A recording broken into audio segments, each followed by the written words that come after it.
mlango wa kulima kuwa mshindi, kuwa na uhakika sasa, kukulea mustakabali wa baadaye. Tufanye kazi pamoja na tukue pamoja, kuimarisha Kenya ni jukumu la Kenya. Post-Easter and a new month of April. It is a beautiful, beautiful afternoon. Welcome to the Farm Kenya show. My name is Nokip Kimboy, and today we'll be doing a lot of singing as we did during Easter. And one of my favorite songs that I've been enjoying for a very long time has been that song about Mimi ni Muzabibu, Baba Mukulima. Reason why I've been enjoying that song is because at the end of the day, we have to eat. So if you are in the food business, then you are assured of business at the end of the day. Human requirement is that there is need for food. But you're not just talking about food. We are talking healthy feed, all right? Not taking junk, but having healthy food, because you are what you eat at the end of the day. And we're seeing more people becoming more careful what they put in their mouth. And one of the areas actually that you can take advantage of is the spaces that you have. So you have this wonderful space in your kitchen at the back, and you're thinking, okay, what do I use? Because it's not too big to play football with maybe your children. You can put there a garden and then put some vegetables right there. And at the end of the day, you're getting very nutritious food. At the same time, even if you scale it properly, you can sell to your neighbor. And there you're building community and whatnot. So today we are looking at organic kitchen gardens. How can you set up one? How can you make sure that it grows? Because some of us have tried growing things, and at the end of the day, you find the plants are dying and whatnot. So how can you make sure that your plants are growing, they are well maintained, and what is their potential? Is it something that we can scale, especially at an era where the demand for organic foods and products is at an all-time high, especially post-COVID? People are really keen on their health. That will be our discussion, and we will have actually on set already Elsie Chebet, who's the CEO of Organic Kitchen Gardens. She joins us later on. We'll have all this demonstration, how you can be able to put up your organic kitchen gardens, and at the end of the day, how can you plant your own food? Because when push comes to shove and everything stops, are you able to feed yourself and your family? Well, welcome to Farm Kenya Show. My name is Nokip Kimboy. Right now, we are about to transition into agri-news.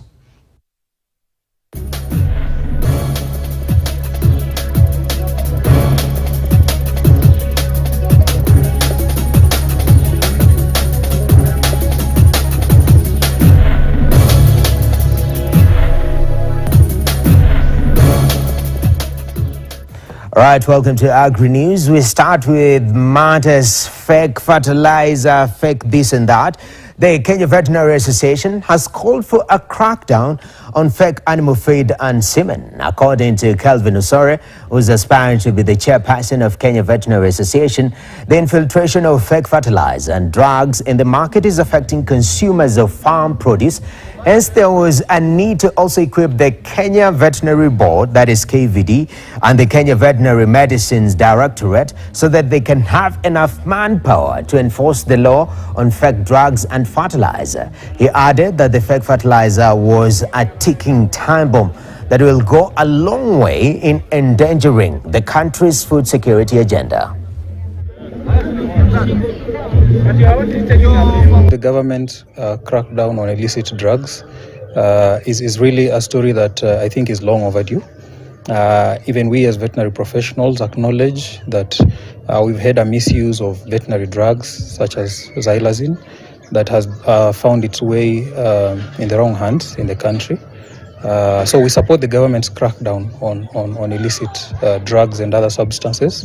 The only issue we have is that for sustained efforts and sustained success in this fight, the government needs to take track of the achievements and the efforts put in place by various agencies. We shouldn't have a crackdown that aims to harass veterinarians. On the same note, the government has warned those behind the supply of substandard fertilizer, saying that their days are numbered. Prime Cabinet Secretary Musalia Mudavadi on Sunday stated that the government will not relent in its quest to comprehensively investigate the matter, and culprits will be brought to book and face the full face of the law. Mudavadi made the remarks on the matter for the first time amid public outcry in various regions in relation to the fertilizer saga.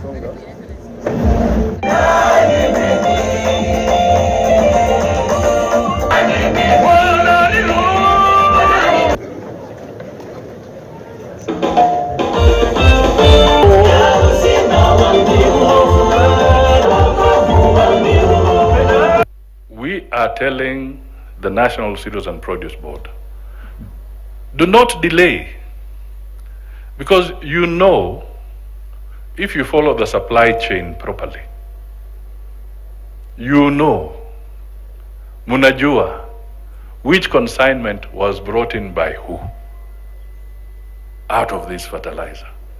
Musizungushe watu kwa muda mrefu, because you know. And as Arion said, let us make sure that the law follows these people so that they are charged in a court of law and prosecuted so that they don't bring messes in the food security area. Kwa sababu tunaharibu. Whoever is found culpable kwamba aliingiza mkono yake kwa hii maneno ya fertilizer akaharibu ili wananchi wajapata mbolea mzuri, tafadhali huyo mtu apelekwe jela direct. Hakuna kitu kingine ambaye inafaa kubakia kwa mtu kama huyo. Now let's talk counties. The government of Samburu County has given herders in Samburu Central Sahiwal cattle to improve breeding. Also, the residents of Kangware 46 here in Nairobi are complaining about the garbage landfill that has become a nuisance to them. These and more in our county news roundup.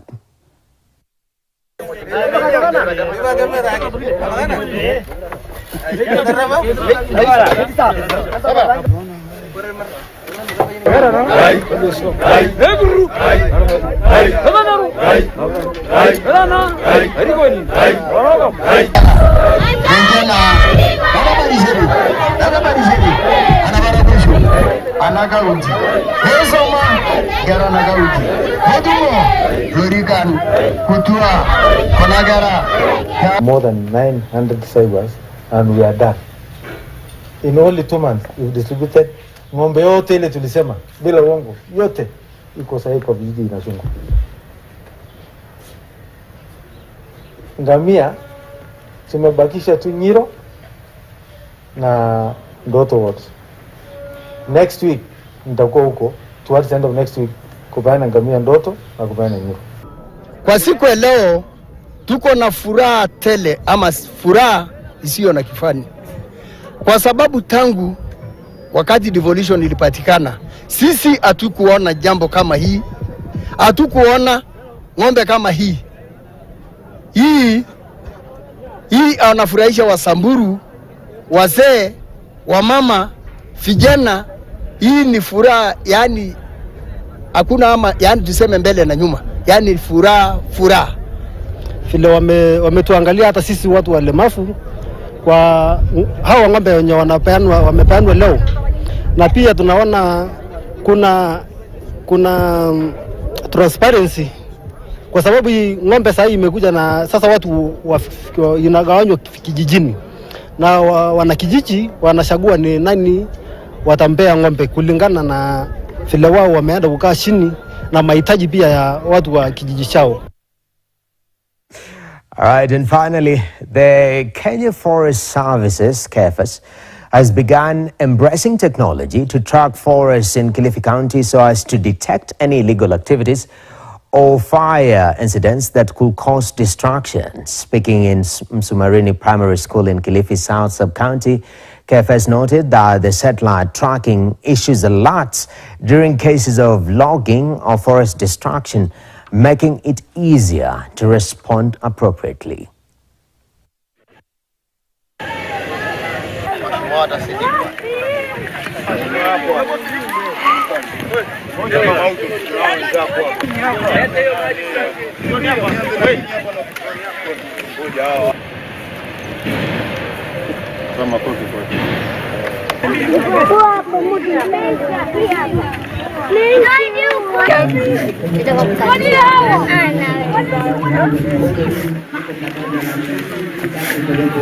We see this as a great endeavor that the company is undertaking together with a sustainability committee within the organization that was formed last year, and this continues to be our main agenda to drive sustainability within the county and within the country at large. Changamoto imekuwa ni jua, sababu najua mti kupanda ni rahisi, lakini sasa pia kukuza inakuwa pia ni changamoto.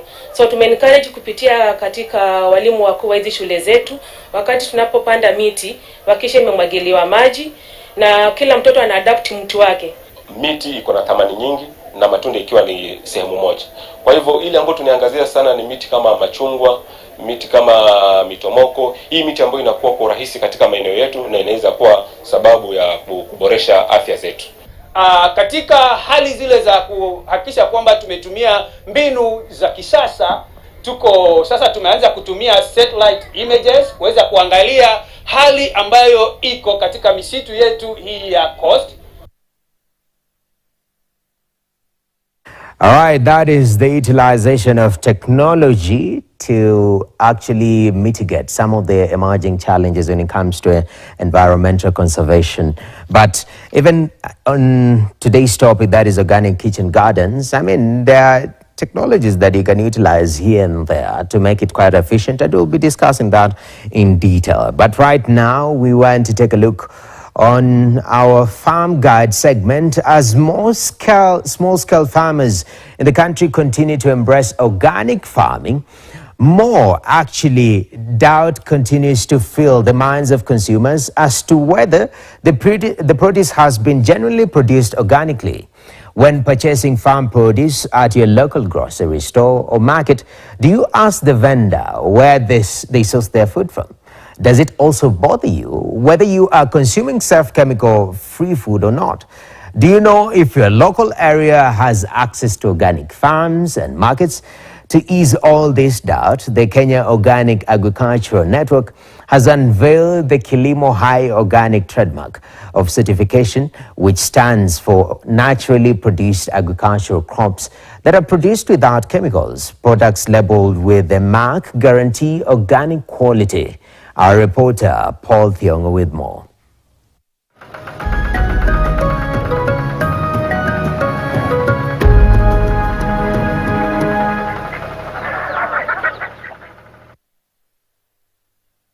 As more Kenyans continue to embrace a healthy eating culture, these questions can linger in your mind from time to time, and sometimes you may not have the solution due to limited time from your busy day-to-day schedule. Currently, we have more consumers in need of organic produce, but limited access to markets, restaurants, and shops. For the Kilimo High mark, we are anchoring it on the East Africa organic product standards.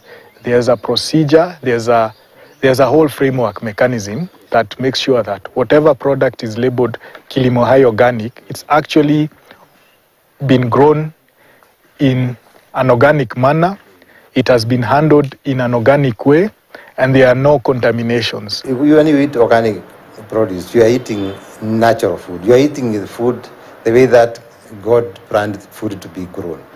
So that food is full of essential amino acids, vitamins, and is rich in terms of nutritional value. The price of organic food is generally higher than that of conventionally grown food, depending on the product, the season, and the vagaries of supply and demand. So, what benefits do farmers get from the certification? A lot of farmers are gaining confidence in marketing their products Kilimo High Organic. One of the big challenges you find, especially in Kenya, is that most of the farmers are exploited by middlemen because they don't have places to sell their products. So you find with organic farmers, they are still finding that challenge because not everybody recognizes organic. Tom Thuondongo, a tea farmer in Limuru, Kiambu County, decided to try organic farming on fruits and vegetables using organic inputs, and he can confess an increase in the health of his crops as well as production by almost double. We are hoping that we can do about 7 passions per kilo. If we are able to do 7 passions per kilo, I think it will have translated into something. Because of the size? Because of the size. You see the size, and because the sales is kilo. The fruits are sold in kilo. So even the farmer or even the consumer will have a benefit because the fruit will be a big fruit. Kilimo Hai Organic warns that just by physical observation, it is highly unlikely that you can discern whether a product is organic. The best way to do that is look for the Kilimo Hai mark or ask the vendor who are their main suppliers. Since organic certification relies on traceability to guarantee the authenticity of the produce, vendors have to always know who and where their producers come from.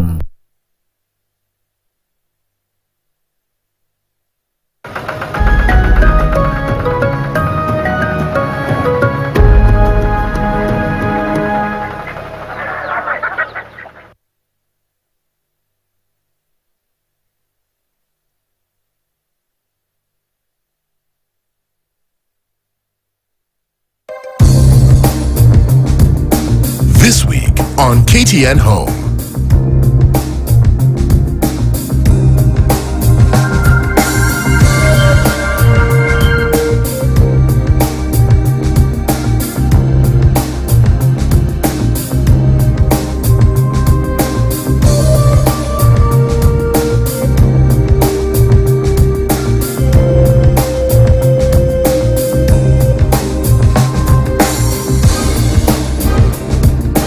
KTN Home, your home of entertainment.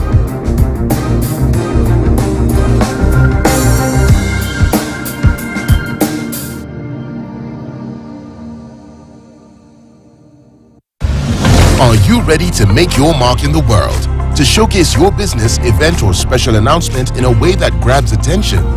Well, you can now rest easy with the Standard Group self-service platform, allowing you to book ad space in the Standard newspaper hassle-free. So say hello to your brand's visibility courtesy of Standard Ad Center, which is self-service friendly, easier, faster, and smarter. Book your ad in the Standard newspaper from the comfort of your home, office, or wherever you are. Because it really is as easy as visiting ads.standardmedia.co.ke/ads to follow the prompts and make it count for your business. A product of Standard Group PLC.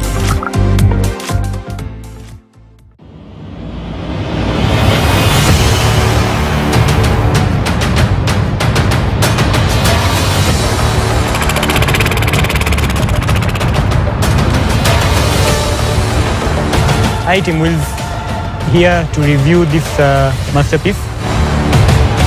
This is a cocktail of engines. This is our history. This is our heritage. I got stuck in the mud, and I was alone, so I had to figure out, okay, what am I going to do? These cars are horsepower of around 585 to 625 horsepower.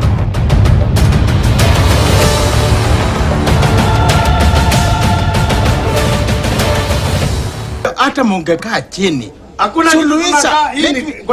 Suonge. Wacha kulia na kurukaruka. Kwa sababu unaniwastia time. Kama unataka nikuambie maneno, utapatie mimi juice. Maneno yangu kwanza. Ni maneno yangu. Na si ndio, si ni maneno yako.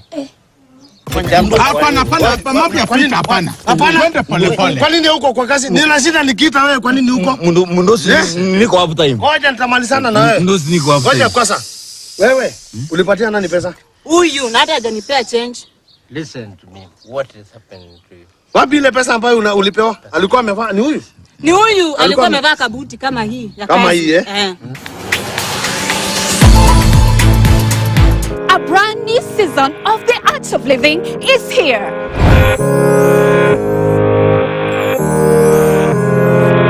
You will not believe whom we have in store for you this season. I usually buy during a sale, but I'm also a very hard negotiator.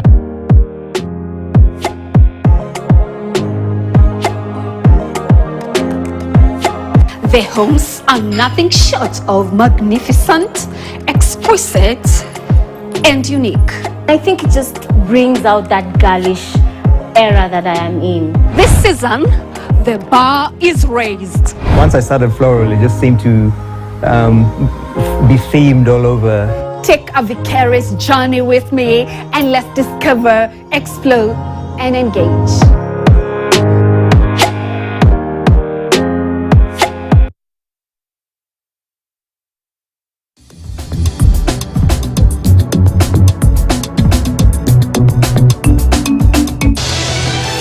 A twisted story of revenge that will steal your hearts. A daughter will bear the punishments for the sins of her mother. Vengeance is soon going to be mine. Their lives will be ruined, and a daughter will bear the punishment. This is not a love story. It is a story of hearts broken by revenge. So what? Broken faith. Only on KTN Home.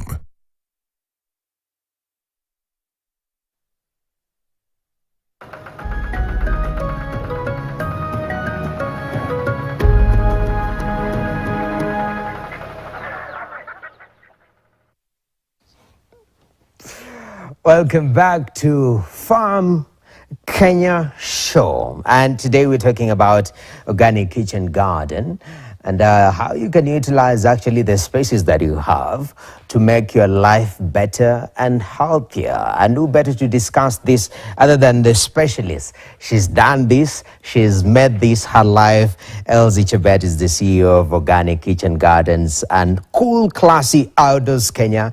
Elsie, welcome to Farm Kenya Show. Thank you. Good to see you. You know, nice to see you. It's amazing. We were just chatting before the show, and we were reminiscing about our childhood. Yeah. If you grew up in the village, it was common staying and very common that you will cross over a neighbor's fence, maybe eat their fruits. It will bring a little bit of issues here and there. Yeah. But as time goes by, that just seems to disappear. Why? What's happening? I think long time ago we had more forests. So like people had bigger chunks of land and they would only cultivate, like, for example, where I come from, Wasingishu. So like someone would have a bigger piece of land and then they would only grow maize in a part of it. So the rest of it would be a natural forest. So you'd find all sorts of wild fruits in the forest, the wild berries. And then also with the guava trees, you know, it was just like in the wild, it was just too much. Like a lot of them, everyone had them. Some even grew on the roads and, you know, it was just normal. Like no one would ask you, why are you picking fruits from a guava tree? But here in Nairobi, you're now buying guavas from the supermarket and they're not cheap. I know. And people are becoming more health conscious. I know COVID was a huge scare because then we realized that our lifestyle can have such an implication on our health. Initially, it used to be on the long term. When I turned 60, 70, that's when I'll start feeling some pain here. But today, with what we saw with COVID, you really have to eat right. And that is changing our food consumption? Yes. So we actually started this during COVID.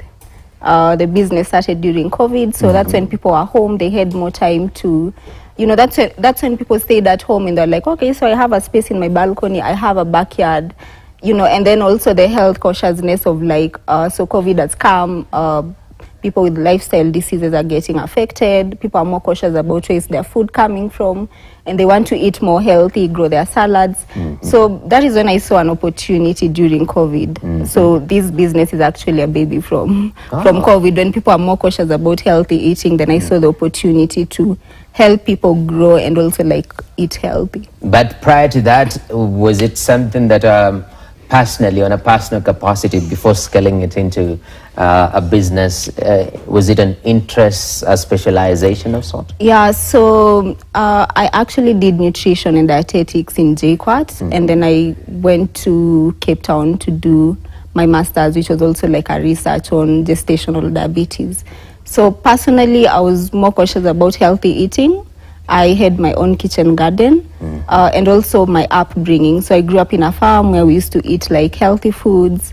So when I went to Cape Town is when I realized, like, you know, the food is not the same, you know, like the taste, there's not that natural taste. So when I came back is when I started my own kitchen garden. And then after that is when I saw an opportunity to now like grow. So it wasn't a business concept at first, it was more like a hobby. So I started my own kitchen garden, took photos of the space, and then started posting online. And then one day there's a social media influencer who was like, I want to promote businesses that are led by women. So just sent a very small planter with mint, and she actually reposted, and people followed me back, like almost 500 people. So that really means that people were really interested then about healthy eating, growing their own foods.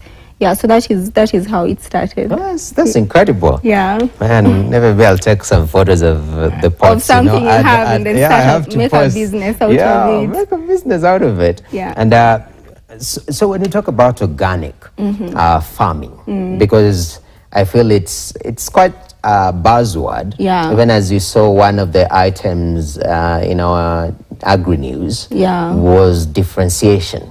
You go into a supermarket, how do you tell this is organic, this is not?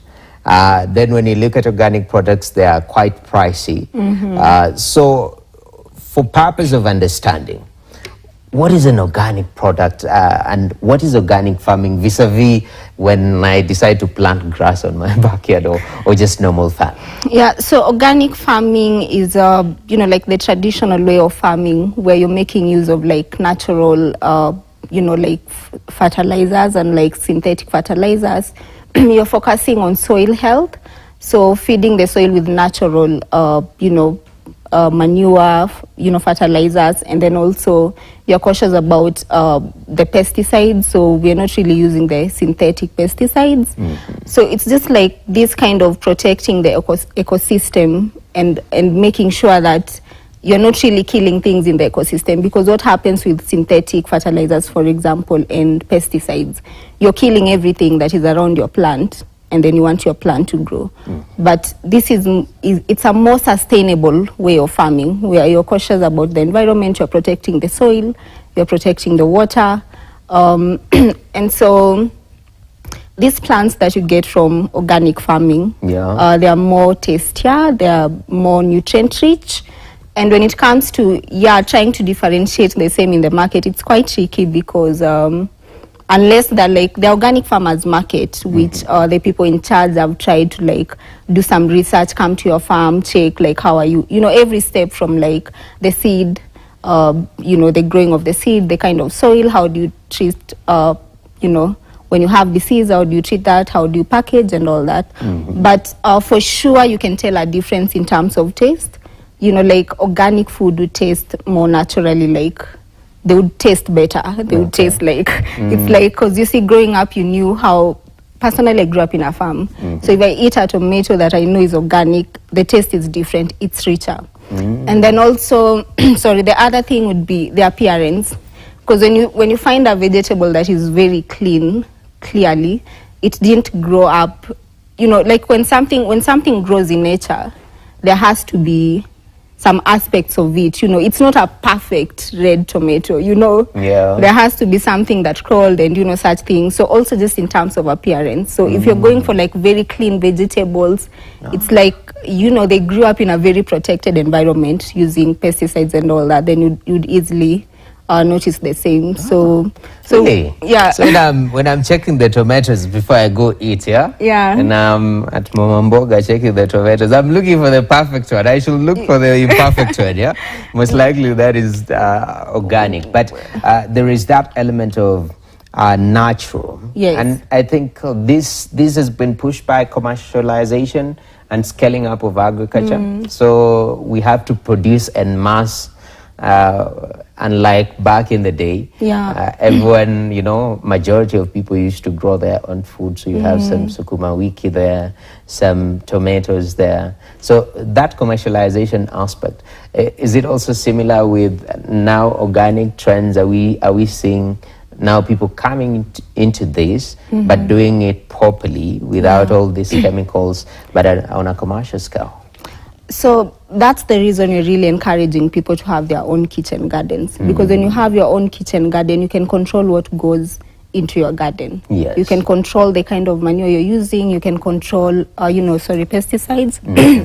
But then if you're buying something that is commercial, honestly, it's not easy to have like a whole 20 acres of tomatoes that you're trying to grow like in an organic way. And also that person who is selling this produce won't really care about the safety of it. They would, anytime there's a small threat to disease and someone is going to lose their 20 acres of tomatoes, they would rather spray it. In fact, tomatoes are the most like sprayed, because it's not easy to grow tomatoes organically. So those are really sprayed and they have a lot of pesticides. So when you're pushing for people to grow their own kitchen gardens, it's so easy for you to control what's going into that kitchen garden. But again, commercially, we now have like the organic farmers market, where we have organizations like COAN that kind of try to help educate farmers about how to do it, and also like how to produce these produces, so when people can access them from the farmers market. And also there are international bodies that if you want to export these organic produce, then you have to follow some certain procedures, from how you grow, how you package, all those procedures. That's incredible. So I want us to have an interaction here. I see a lot of things here. I'm tempted to put my clipboard down. Yeah. I see a lot of these are baby shovel. Okay. it's a gardening baby shop. And this one is a baby wreck. It's a baby, yeah. But for starters, I've decided today. I've seen Elsie on Farm Kenya show, and from the look of things, I have some space. First of all, how much space are we talking about here? So whatever little space you have. So for some people, they only have balconies. Yes. For some people, they just also have a space near a window, like on their kitchen countertop, where you can plant a few herbs. For some, it's balconies where you can grow vertically. We can show you some of those. For some, it's a whole backyard where you can do raised beds. You can plant directly in the ground. For most of the people in the rural areas, they have the space, like just a bit of a space for the basic vegetables and herbs that you need for your kitchen garden. Now, since you have some space, whichever, if you're in Nairobi, most likely you're going vertical, which is very, very important. For starters, are you deciding on the produce that you're gonna plant, the seed? Is that the first decision you make, or how do you begin? So for us as a business, what we do is we do a site visit. We come to your home. So we come to your balcony, and then we do assessments like, do you have enough sunlight? Because you see, for most of these plants, they like at least 6 hours of sunlight. So for example, if it's a very dark balcony, then you'd find yourself growing things and they're not growing. So like the technology part, what do you do? Can you use like the lights and all that would create that environment? So we first do a site visit, have a look at the space, do the assessments, take measurements, and then we decide with you what would work better. Do we go vertical? Do we do kind of vertical gardens? Do we do gardens, the horizontal ones, or how do we do that? And then the other question would be, what are you eating? What do you use more? Because we're in Nairobi and people don't have the luxury of half an acre of space. So it's very important for you to prioritize, what am I eating more? Am I eating more spinach? Do I need more salads or like spring onions? And then you also have to be practical. You can't have a small space and you want to grow a cabbage. That would take like a long time to grow, and then you harvest and you're done. So you also have to look at the leafy things that you pick and they keep on growing. So just prioritize on like what would work for that space. So that would be the first step. And then of course, after designing and all that, then we go to a workshop, design whether it's the structures, and then we come back with the planters. We also have the soil mix, the compost and all that, and then the seedlings. So basically we do everything for you. You guys are doing everything. if I want to do it by myself, we can also do it with you. So like some people would be like, I want my kids to participate in this, so we just do it like as a project with you, so we can grow them with you. All right. Now that's quite incredible. Now I'm tempted to improvise. Like, anyway, it's a story for another day. But now I'm thinking. Yeah. I want us to demonstrate this for starters. So you have these components. You told me these are baby. These are kids gardening tools, but we also have adults here. Okay. They're a bit bigger. Okay. But yeah, it's not like the traditional djembe and that you'd use in a farm. Yeah. It's just more like small kitchen garden tools. Okay. That's quite incredible. Yeah. So I want is you've come, you've done your assessment. Yeah. You've realized maybe I live in one of the apartments in Pipeline. Yeah. Ground floor, so there is no light. We are trying to mitigate this. You found a place. We've built a structure. Now let us have one of the pots. For starters, now setting up the actual plant itself. You've said soil is very important. Yeah, soil in organic farming, the basis is soil. Soil health is very important because it's, if the soil is very nice and rich, the plant grows, the plant, it's just like a human being. When you're eating healthy, you have a stronger immunity. Yes. So when the soil is very good, the plant is eating healthy. So when when disease comes up, it's either able to fight disease or it doesn't catch the disease. Okay. So soil is the foundation of it all. Okay. Yeah. That's incredible. Yeah. I don't know, do we have one of the... we can get the planters. Yes. Let us get the planters now. I think that will be good. So this essentially we are demonstrating. These are small planters, but yeah. These are small ones. So you get this. It has, I see it has holes at the bottom. Yeah. So if at all you're using, if you're using your it's called what? Your Kimbo container. Yes. Make some holes. Just make some holes. So that's the other thing that people don't understand, because we're not just also doing it as a business, but encouraging people to do it. So if you feel like you don't want to spend as much, you can use containers you have in your home. So like anything that can, contain like old containers. Yes. Just make holes for drainage. Okay. So you can use whatever you have really. Then now this is special soil. This is a special soil. It's vermicompost. So vermicompost and vermiliquid. Let me just get that. There is vermiliquid too. Yeah. There is vermiliquid, vermicompost. So these are like organic. Okay. So this fertilizer and pesticide. So how you do it is you have like a composting bin. Okay. So that your kitchen remains, you put them in a composting bin, and then there are some worms which you introduce which break down that food, and then the liquid you get is vermiliquid. Doesn't sound so appealing, but yeah, it's the nice juicy food for your organic plants, and then what remains, the solid part, is what you get as vermicompost. Okay. So if you don't want to do that, that is why we are doing that for you. Okay. So it's a fertilizer, it's also a pesticide. Okay. So we'll do a bit of mixing. Okay. So we also have our potting mix here. So mainly it's like soil and compost, so all the healthy organic stuff. So I can just go by the roadside and decide, you know what? The Lord has blessed us with very nice soil here. Yes. But you see, that is what you're saying. I mean, you could do that, but what you're saying is soil health is very important. All right. So you could as well use red soil, but then also use the organic manures, like if it's from like goat, from like cow. Yes. But what you're saying is the soil is the foundation. Okay. If you just go and get plain red soil, you're not feeding.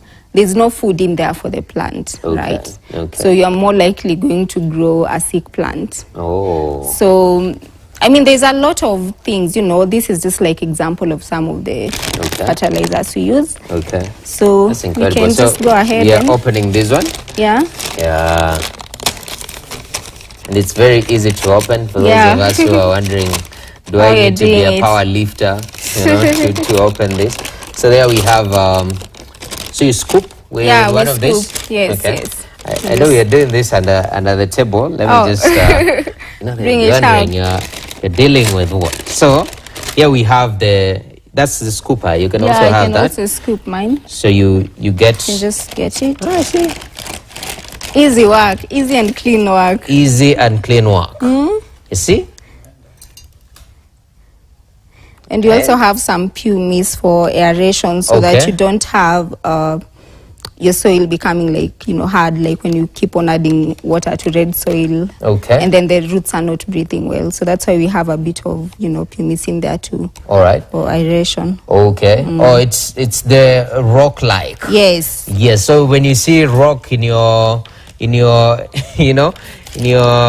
soil that you've bought for your organic, so how high do you put? Does it depend on the plant? I think you can start with that, because you can just like transplant one of these. Okay. I mean, you could have bigger containers, because this is like a seedling. Okay. So ideally you would plant it into a bigger container, but for the purpose of this show, we'll just use that. All right. Lovely. Yeah. So let me hold there, so you can also scoop yours. Thank you. Yeah. This is where people practice self-service, a buffet of soil. Very, very interesting. So this is proper soil for you. It has some this is farming now 101. Somebody's like, oh, it's dirting the place. No, this is where your food comes from. This is where the food comes from. Exactly.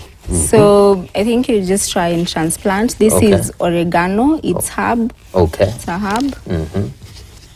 So sometimes you can buy already a grown seedling. Seedling is like this, and transplant it into just a transplant. bigger pot. Okay. Yes. So that is. It's about to get messy. But as you can see, we even have the soil engineers, earthworms in this soil. So it tells you how healthy. Earthworms are the soil engineers.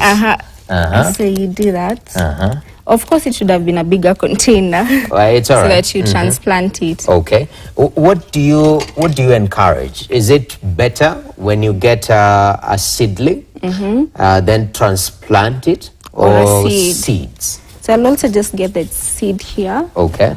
We have beetroots. Beetroots. It's beetroot seeds. So ideally, it's just all about there are plants that are easy to grow from seeds, and some that are easy to grow from seedling. Okay. So we are not really like proper farmers, everyone. You're just trying to like grow, something to eat. So if you feel like it will be, because these would take longer. So for example, for beetroots, it would take up around 3-4 weeks to get the seedling from the seed. And then now from that stage for it to be, like a beetroot. Okay. So for someone else, they would rather get seedlings, which will take shorter time to get to that. And that's a whole other ecosystem and value chain. People who supply seedlings. Yes. So for the seeds, this is beetroots. Okay. So like while planting seeds, of course, you have to look at the size of the seeds. So like some are very tiny, like carrot seeds. And you want to make sure that you don't have tough and soil like rocks and all that. It has to be very nice and smooth, so that it doesn't suffocate the seed, so that it sprouts. It sprouts really. Okay. Yeah. So in such a situation, beetroot seed is very small. A bit better. Carrots are like very tiny. They're tinier so this than is this. better, yeah. Oh, yeah, it's like the mustard seed, It's all very little. So in such a situation, if your seedlings are very small, does it mean your soil has to be a little bit more on top? So most of the time, let me just show you that. Okay. So most of the time we start seeds from trays. Oh, okay. So ideally you have this tray and then just have the seeds. So it's easier. Okay. Compared to, and I mean like even with the soil that you use for starting the seeds, so that it's nice and smooth, it's easier when you have it on a tray. Okay. And then now you can transplant it into the ground or into the container. Okay. So in this situation, we take we fill this with soil. Just fill in, and then you just put in the seeds. Okay. So they should just be like an inch from where the soil is. Okay. Do you want to try? Yeah, we can demonstrate with this corner. So you have some soil there, and it has the pebbles. You say this. So you need to make sure it's smooth, so that you don't have that. Okay. So we use a different. This one is different. So this soil, is potting soil. Yes. Okay. So it's encouraged. You can get one of these, yeah. You can always get one of these. What do you call this? This trays, like it's just normal trays, yeah. But for seedlings, planting trays. Seed trays, yeah. Seed trays. Okay. So with that, in such like a small area, so you can just bring in the seeds. Mm-hmm. Put them in. You see how tiny they are. Yeah, they're really so you can tiny. do two, so that if one grows, then you know, at least you have something at the end of the day. Okay. Then just tap it up a bit like that, just roughly, like not too much. All right. That, yeah. Okay. So per hole you place 2, just in case one doesn't If one survive. dies, then at least you have the other one. Exactly, man. You know, survival for the fittest. Nikujipanga. So this one, it takes how long before the So different seeds have different germination time, but then it should be like from like 2-3 weeks, even 4 weeks for some. Okay. So yeah, things like radishes would just be like in 2 weeks they would be up and ready to transplant. So they have different germination time. Okay. Yeah. And based on, because you've done this since COVID, your company was founded during COVID. Have you observed a particular trend in terms of demand? What are Kenyans, if at all they're setting up these kitchen gardens, majority of us, what are we looking for? What is easier to start with if you want to come into organic kitchen gardening? So the kind of trend we've seen is people have small spaces and then they would result to wanting to grow organic food for their kids. For kids, they are winning. For those who have like very small spaces. So for them, most of them would be like spinach. So they can, you know, blend it or like start winning the kid with that. But for those who have space, then they'll just have the salads, the spinach, things that are easy to pick. Spring onions, yeah. So like most of the things you pick and then they keep on growing. And then for most of the apartment guys, they would go for herbs. So like rosemary for like barbecue, and like dania, parsley, mint for, you know, the cocktails, yeah. Okay. So it really depends on with the kind of space you have. If you have enough space, then you can have a variety of the same. But if the space is small, you do the things you prioritize on that you really need. All right. All right. So in 2, 3, 4 weeks, you've done your seeds, you've gotten your seedlings. Yeah. You do the transfer now to the specific... To either a container or like into a garden. Yes. All right. Then now we are taking care of this growing seedling now in this container. Yes. Do some people do it wrong? What is there a right way to do it, or So- now here it's free flow? No, it's not free flow. So the thing is, a plant is a living thing. One, you have to keep on feeding it. Yes. So, and this is where the organic farming comes in, where you like, you're still trying, yes, you started with healthy soil, but you need to maintain that. So like there's fertilizing, like adding manure, compost, vermiliquid, you know, all these. We even use like even for, you know, pesticides. So one is, you know, fertilizing continuously, and then the other thing is scouting for diseases. So in organic farming, you have to scout for the disease. You don't wait for one day you have a full-blown aphid problem in your garden and then you want to treat. So what you normally say in organic farming is it's so hard to treat. It's more of a prevention thing. Just like, you know, with human beings, like lifestyle diseases, it's more like preventing, prevention, you know, before you get that disease, say hypertension, diabetes, you know, for the lifestyle diseases. So you need to make sure you're preventing it. So once you spot a leaf kind of folding or like discoloring, so you need to find out what's going on and start treating. So so that is where things like vermiliquid come in, or like rabbit urine, or like garlic, or like neem tree, marubaini. So now the pesticides. So just routine like spraying, because it's also like fertilizer. It doesn't harm the plant at all. So that you have a healthy plant growing without any disease. And you keep feeding it and then pruning. So there's something we call, you know, some of the ways in which you're supposed to prevent diseases, like companion planting, rotation, you know, the different IPM techniques. So for companion planting, for example, when you're doing spinach or like kale, you know, sukuma wiki, you need to plant them with things like spring onions, parsley, There's also like basil. Okay. So it's called companion planting, or even things like marigold. So for example, you have skuma wiki and you have marigold. Marigold is a flower.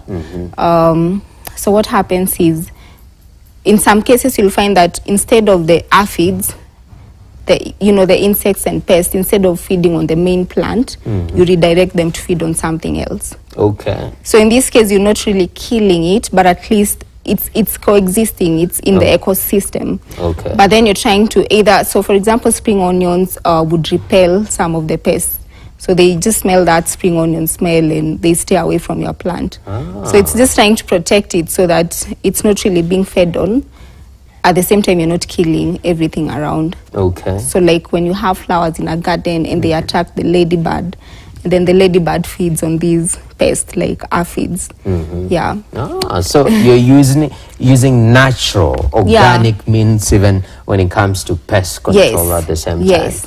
And that's one of the things that it's not just planting, plants, and you say you're doing organic gardening, but the being way keen and just making sure you're in control. Okay. Yeah. That's interesting. Yeah. So I know you've mentioned a Vami liquid.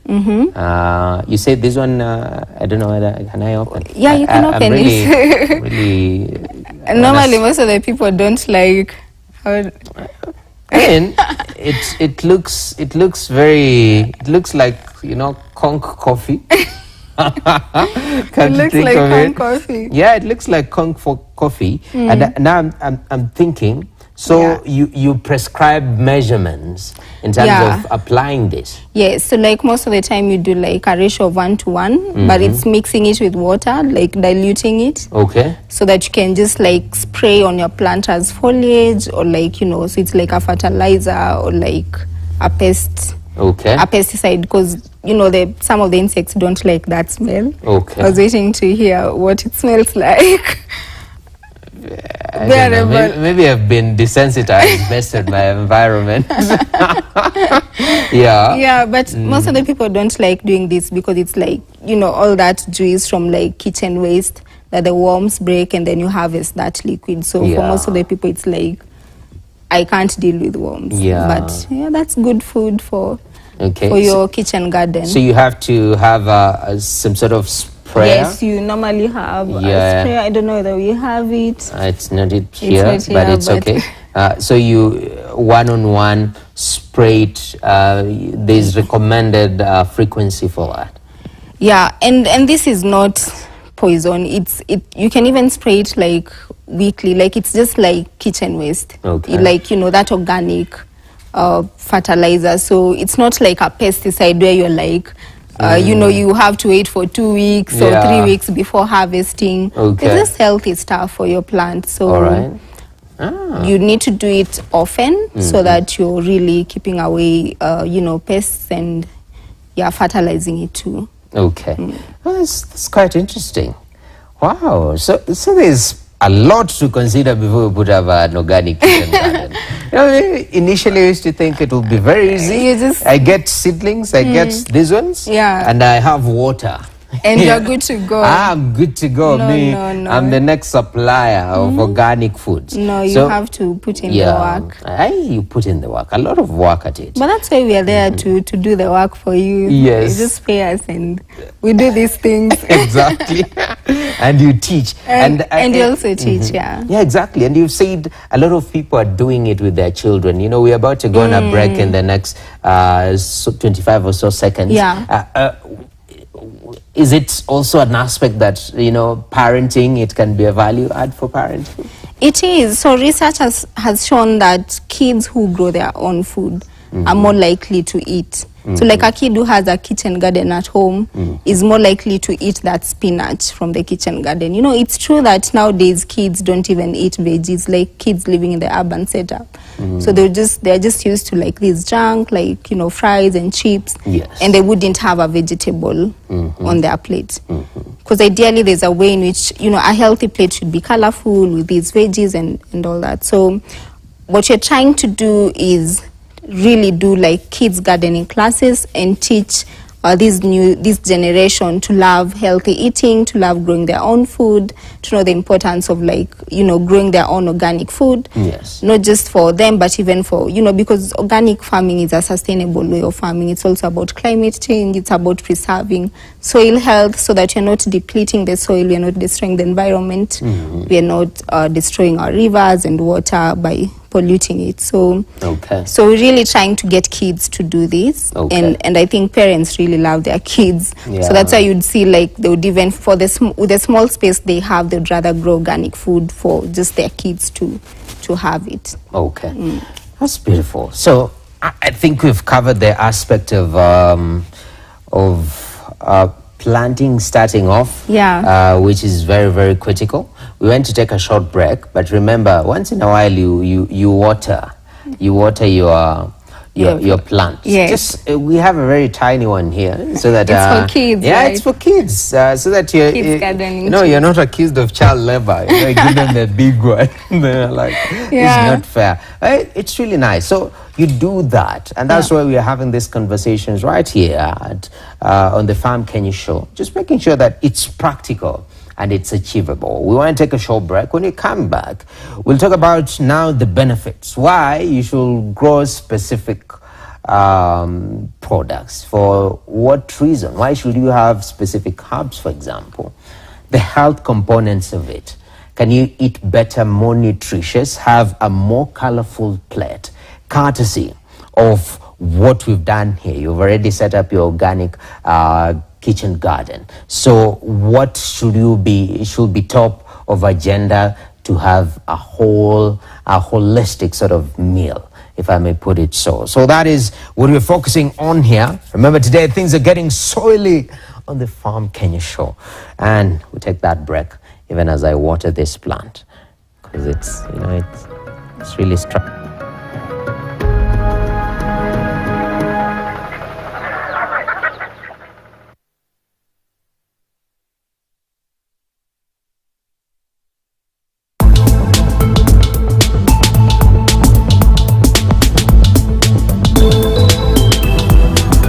Have to work to the extent that other people talk about you when you're not in the room. Yes. So now, treasury bill and treasury bond, there's only one difference, time. Let's assume I own land, and let's assume I need money. How far am I from the money? Very, very far. Yeah, we are like a year away from the money.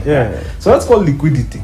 Investing successfully is a change of the person. It's understanding exactly what is happening into my money and being in partnership with my money manager.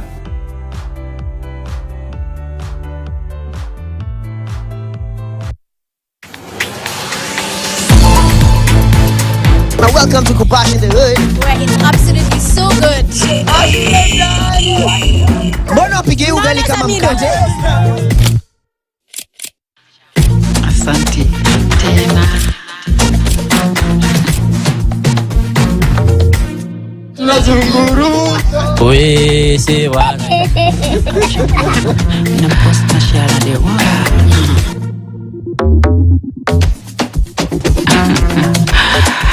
Piga picha.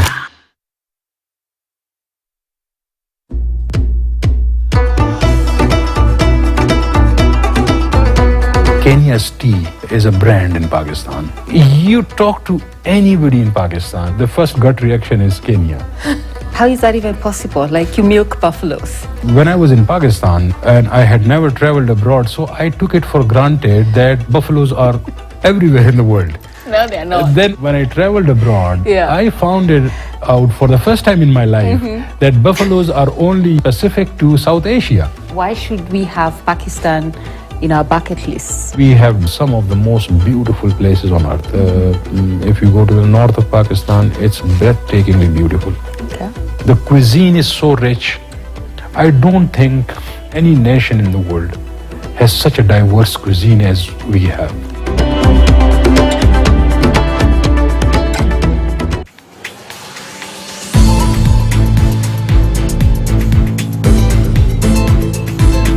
Oya niaje Zito, this is Moji Shot Baba, and this week I'll be on Manspective. How's you? Even when we're talking about men and men doing good in society, nobody ever talks about it. Exactly. But when a man does a negative thing, that will say. When you mention that you can see a therapist, it often feels like, okay, you don't have enough faith. That you're not praying enough, you're not trusting God. God can handle your trauma if He carried the cross of Calvary and He died for all of us. So what about your trauma? I'm a strong believer God works through people. He works through men. So sometimes God is like, you need to talk to a fellow man. Like this thing you're going through, I understand. But there's this guy who has gone through this same thing. If you talk to him, hey, good day. I tried to fight a couple of times. I failed, bro. Only on KTN Home Wednesday, 10 p.m. How's you? Come hear my perspective as a respective man.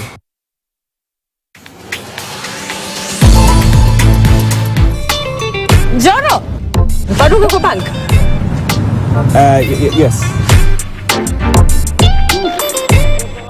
Nakam 2 minutes, sawa? Sasa mtu make request alafu anarudi na zima simu. Can I send you to my mom? Yeah, ako Dubai. Steffi. Umesikia niko na haraka? Ndakupatia 1 star. 1 star. 500. Pesa ni mambo ya dunia. Nimekulipa na baraka. Ati wewe alipa gati. I'm not paying you nothing. Ngoja. Wewe. Ngoja. Ndio nabeba watu wa ida gadi hawa.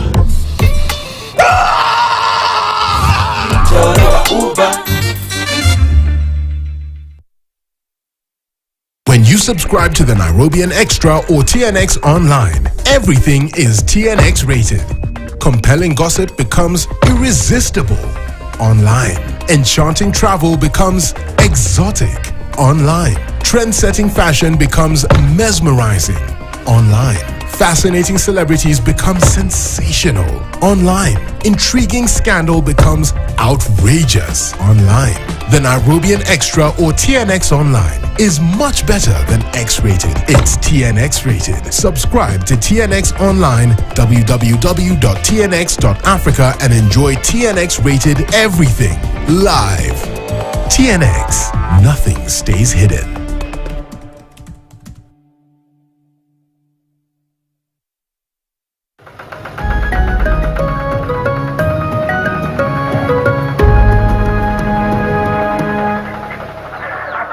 Welcome back to Farm Kenya Show. And I was just saying, we're talking matters to do with organic kitchen gardening. And I was thinking hard. I was like, if you have some of these tools, they can also double as tools for self-defense. Imagine you have this and somebody tries to attack you and you're like, yo, don't play with me. I'm on an organic kitchen farmer. But we have in studio Elsie. Elsie, thank you very much. So we have to make a case. Now we know how to do the technicalities, all right? Now we want to make a case for the specific plants. One that stands out for me, especially if you grew up in the, in a village setup, it's this one. This smells so nice. It's lemongrass. Lemongrass. I like that smell. It smells good. It smells good. Even better in tea, like when you're just having a cup of tea that has lemongrass, right? What are the health benefits accrued to you taking lemongrass? Why should I plant grass called lemon in my organic kitchen garden? So one, of course, it's about the taste and, smell, which it's obviously more appetizing to do that. And then also there's the medicinal in terms of immunity and all that. So this is incredible. And I've seen another one that stands out, especially when you want to make your food very tasty. Hey, you can plant your own dhania. You can plant your own dhania. Really?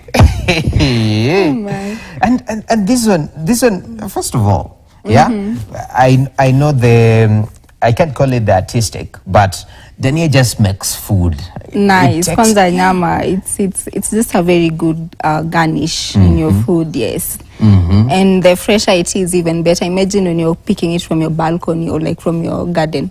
So the one you're buying from a supermarket or a market, even the taste, you lose that taste. But when you just cut it fresh into your food, it's even much more better. Okay. And when it's organic. And when it's organic. Yes. The rate of, for example, on such a pot, how many harvests do you do? After one harvest, does it mean again you replant? How's the sustainability in regards to this, for example? So this is Dania seedling. Okay. So if you grow it in a bigger container, then it grows big. So the point is, for your food, you just need such. So, and you see also this is the importance of having your own kitchen garden, because when you buy a big bunch from the supermarket, chances are most of our danias get spoiled in the fridge because you don't use all of it. But this one, you're just picking what you're using. So it's bigger, and the more you harvest, so like the more you harvest, when you cut it or something, the more it grows. Oh. So it's like pruning a tree. When you prune it, it becomes more leafy. Okay. Yes. So you harvest it from the mid section here. Mainly you do it where you have, for most of the herbs, I think I'll show you something else, or even this. But when you do it from where you have such a branch, then another branch will kind of shoot off from that section. Okay. Just so there's above. a way, just above it. So probably from the lower section. I'll show you that much. It would be much better if we have something like mint. Okay. That's okay. This is this is mint, chocolate mint. So when you get it, because you also don't need much, but if you can see, there's two buddings here. So when you just cut that, then you'll have two more branches shooting off from that. So so you have to be very careful when you're harvesting. Yes. You don't just harvest the whole thing. I mean, sometimes how will the plant keep on making its own food and you've removed all the leaves? So of course you just can't cut all the leaves. Yeah. So where two leaves are just right above, it makes it really nice. Yes. Yeah? You say this is chocolate mint. It's really nice. Smells like chocolate, but then like mint. Yeah. It's a mashup of chocolate and mint. Yes. This one has health benefits to it. So mint, of course, again, so most of the herbs, it's more like, garnishing. So like your cocktails, you can throw in the mint there. So it's about flavoring, but also there's health benefits of like when you do water with mint, and with some of these herbs, even lemongrass, rosemary. So it's been shown to like help with hypertension. So, kind of lowers that blood sugar, blood pressure. So there's also health benefits surrounding the same, apart from just the garnishing of food. Yes. That's incredible. The one at the end, it's borderline lantana. This is this is also, so mint has very different. There's common mint, there's chocolate mint, there's lemon mint. There's like very different types of mint. This is also mint. This is also a variegated version of mint. So you can do a variety of You can just have a variety. When you want to have a bit of a chocolate flavor, you do the chocolate mint. When you want to do something else, you do, the different flavors of the same. One of the things that you're showing me earlier on, I really liked. Yes. It's this bag. It's grow bags. They're called grow bags. Yes. Sounds like that musician Josh Groban, that's a stretch. So grow bags. Yes. They're made from what exactly, and it's where like they some material that when you water, it also it's able to like seep out in a way. So what you can do is like have many of these and then grow them, vertically. So if you have such a rack and then you grow several of the same, so you can have different herbs or like spinach. We'll see somewhere we've done that. But there's this special one that you grow potatoes inside. So when you grow potatoes, and in the urban farm, and you just want to pick like 3 or 4 potatoes to throw into whatever you want to put potatoes in, then you just open this section. Yes.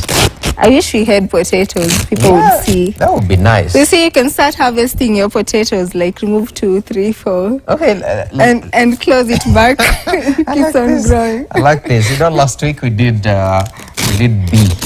beekeeping. And this one is giving me very special memories of bees, because it looks like, one of those. Sure. So this one makes you look like a villain. Like the the kit for harvesting honey, rather. But you could have discovered something. We should convert them. That is incredible. So you're planting your potatoes here. Yes. They're growing, of Yes. course. So you want to harvest the potato, you just open. You just open. And harvest. And pick a few, and then Pick it a keeps few? on growing. And it keeps on This growing. is technology, hey? This is tech. This one. If Einstein wakes up today, they'll be like, whoa, I never discovered anything. This is the eat. So quite interesting that these grow bags, also you can utilize them, arrange them very nicely. Vertically, so that you have more space, more of the same. Yes. Yes. Oh, that's incredible. So we've seen there is the grow bag. We've touched on majority of these. Yes. I see one of the popular ones. It's Yeah, already that has on spinach. That's spinach, yeah? Yes. It's a little bit far. Let me be the gentleman and just pull it. Thank you. See, it's kind of It's a heavy, man. bit, yeah. But I It like got it. spoiled So and moving, but this is spinach for you. So you can also grow your own spinach. You can also grow. So this is freshly transplanted. That's why it looks like that. Yes. But you can see what we've tried to demonstrate here. So you have a spring onion and you also have a spinach. So the thing I said about companion planting. Okay. If it was a proper garden, but I think we'll see what I'm talking about when we go to that right there. planter there. Okay, that's good. So let's move on swiftly. In fact, let's come to this planter.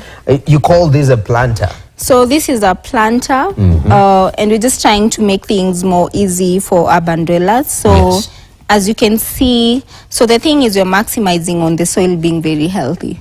So it being very healthy means you can grow more. Okay. So you don't necessarily follow the rules of spacing and, I mean, by the time, how much can you grow here if you're doing, like, for example, a herb would need like, maybe like a foot, 2 feet, 3 feet. Okay. So clearly you'd only plant one mint here. Okay. So we are maximizing on the soil being healthy and then planting more and fertilizing more often, because then we have a lot of plants growing in here. Okay. So for this planter, for example, we've done several herbs. We have parsley, we have rosemary, we have sage, different types of mint. We have salads, pak choy.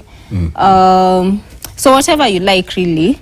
This one sounds a bit fancy, but whatever you like, really. But the thing is with this planter, it's portable. I don't know whether I have the energy, but it can run. So it has caster wheels. So the thing is you can easily move it around your balcony. Okay. So that it's more efficient. So these are some of the planters we make. There's a lot more, like vertical, different types of planters, and just trying to create nice, cute, functional things for urban dwellers.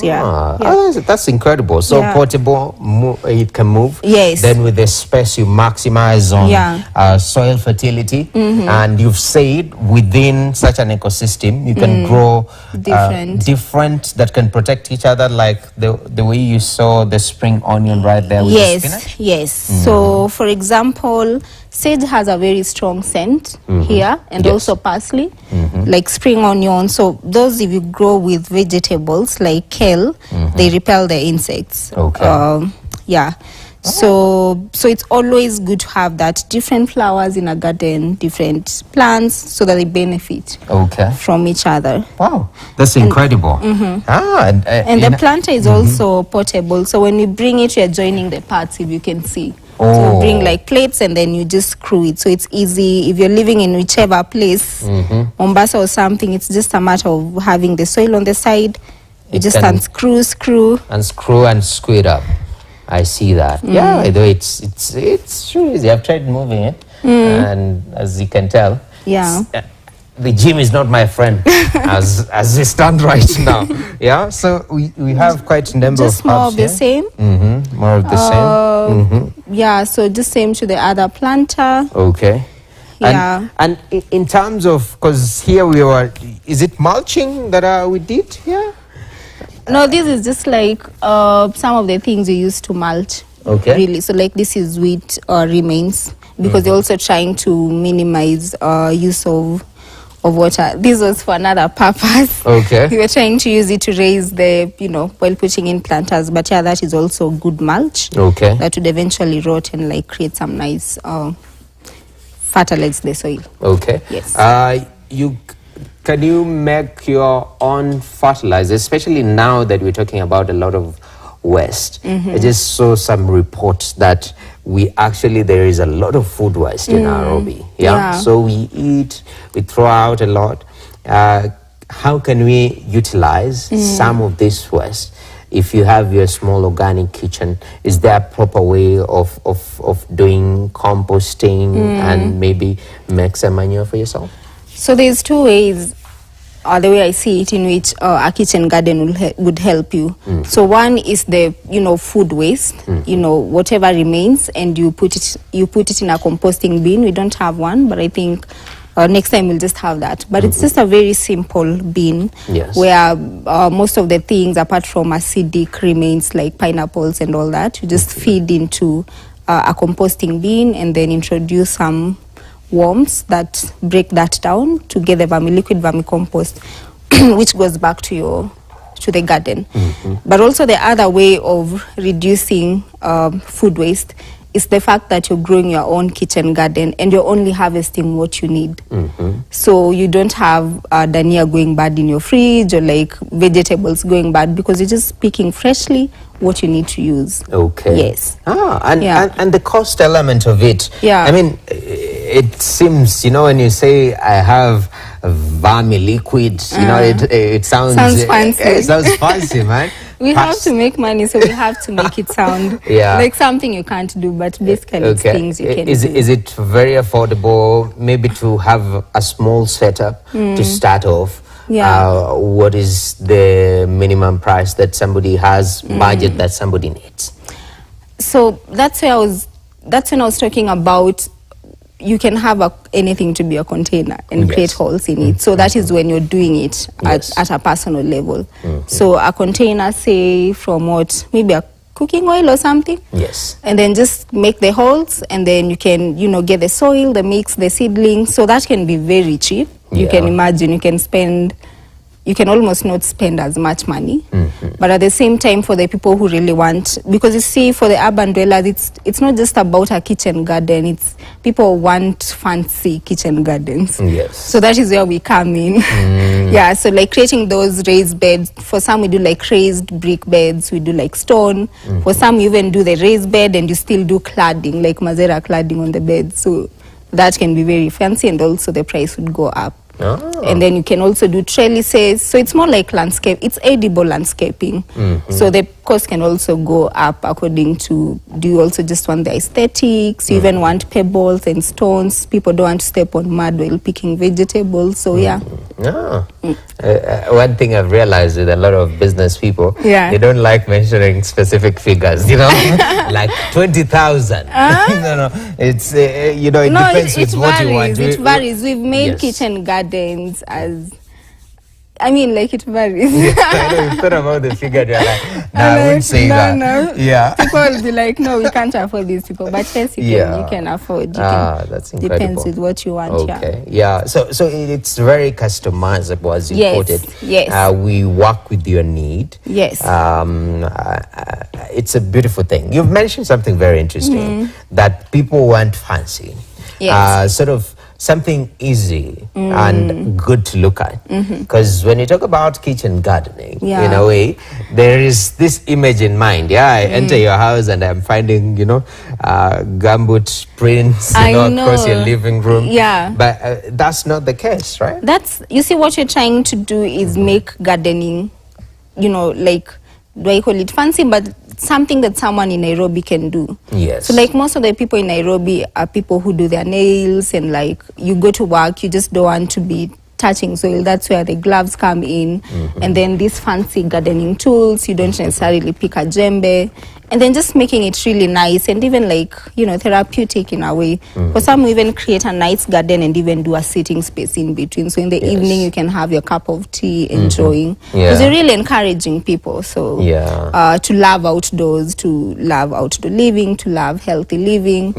So, so it's just trying to make it more doable, so that people don't fear that kitchen garden, like while growing up, how you would do like have a djembe and touch mud. So how do we make it attractive even for the younger generation, so that they don't feel like it's just too much work, which we can't do. So we want everyone to be able to do it. Definitely, a lot of people fear blisters. Like I agree to you. Like this man has a lot of experience in life, just based on blisters. Now you are coupling this up with landscaping, as you've put it. Yes. You can mash up these two worlds. Yes. Where your home, it looks really nice. At the same time, it's organic and it's something of value to you. So here we have, for example, a mango tree.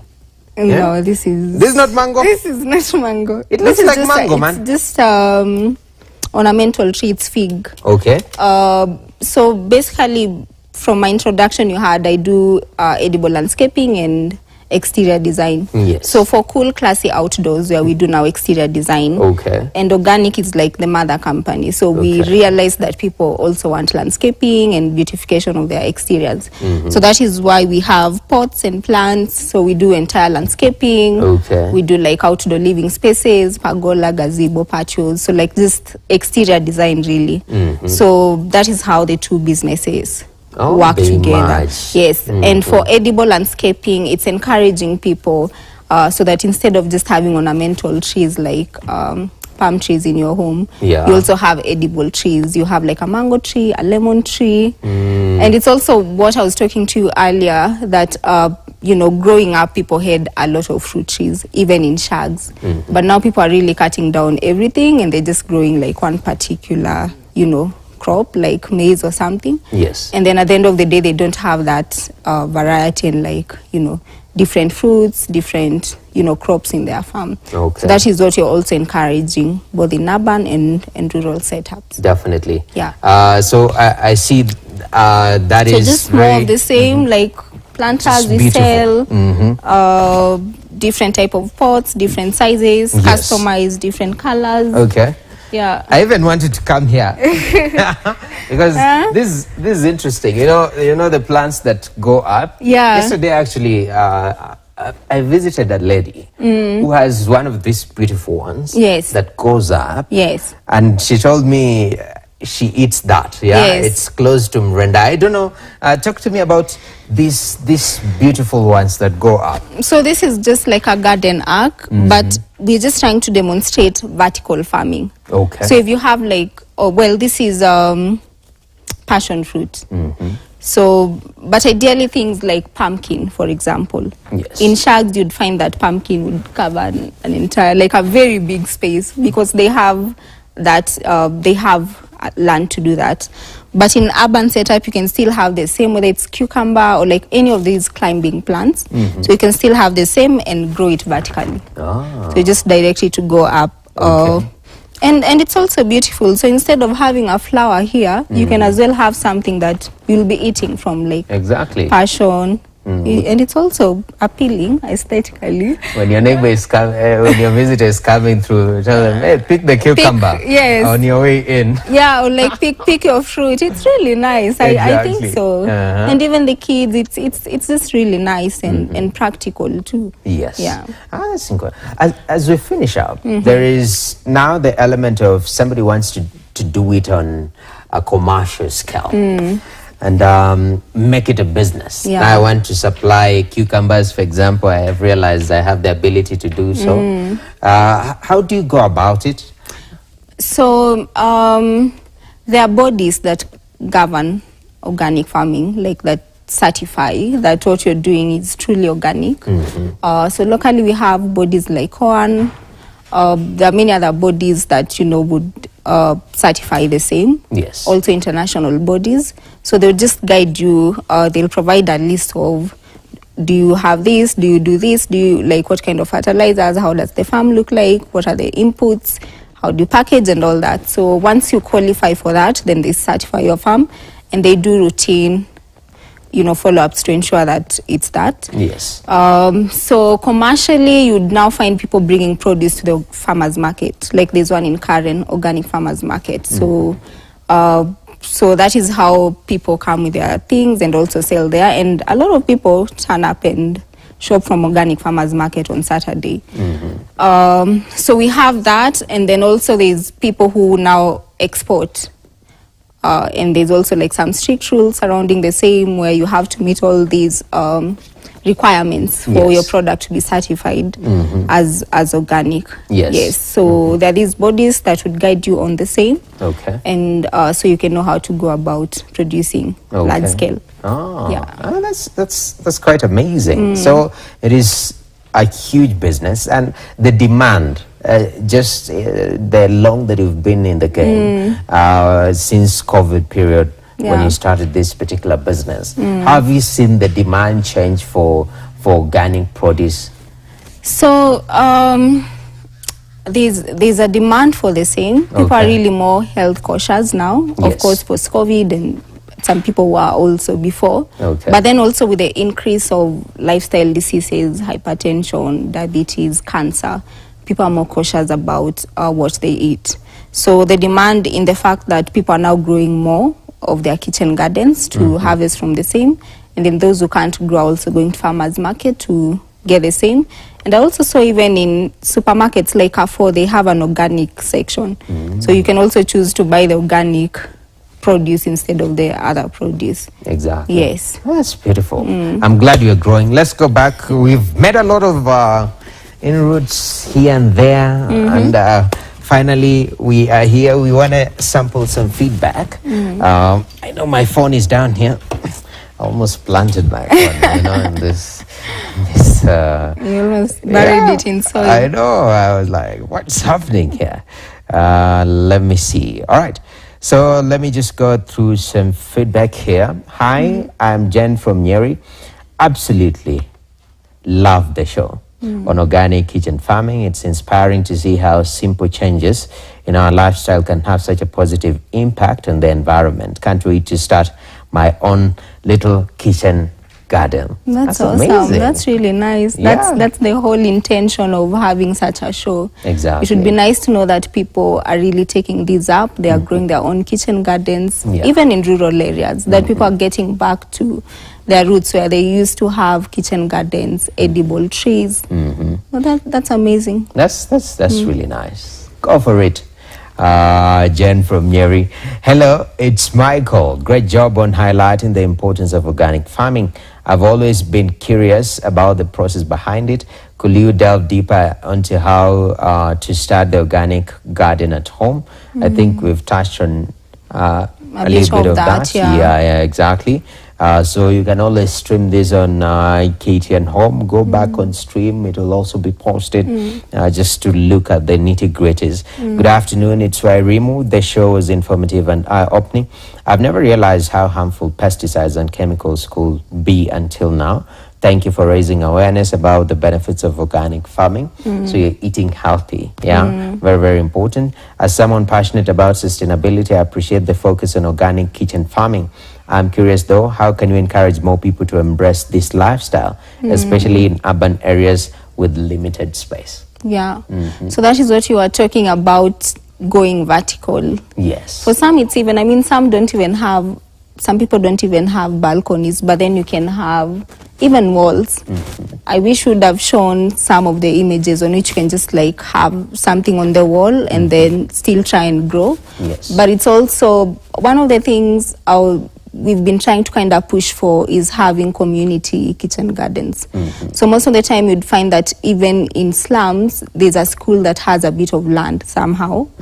And if the community can kind of concentrate, like come together and just like grow this kitchen garden, either for the school, for the kids, or even like as a community, or even just making use of that space in the neighborhood, that a plot, for example, the next plot that has no one, and you can, you know, talk to the owner and just like find ways of growing food. Exactly. So community kitchen gardens, doing it in schools, doing it in children homes. Just like finding that space to do that. Awesome, awesome.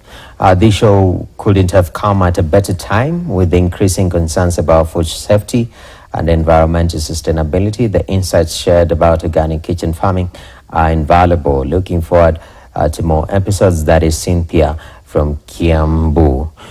Elsie. Yeah. Thank you very much for Thank you making too. time Thanks demonstrating this.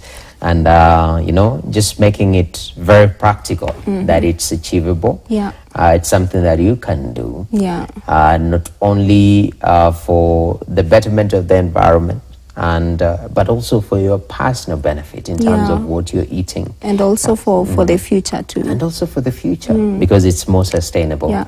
That's incredible. But thank you for making time to be on the Farm Kenya show. Thank you. Elsie Chebet is the CEO of Organic Kitchen Gardens, and also Cool Classy Outdoors Kenya. Yes. She said you can marry these two worlds and make it an amazing time. But that's where we put a full stop to today's conversation. Thank you very much.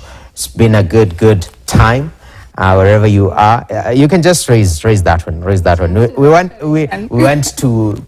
I propose a toast to more organic kitchen gardens in Kenya, right?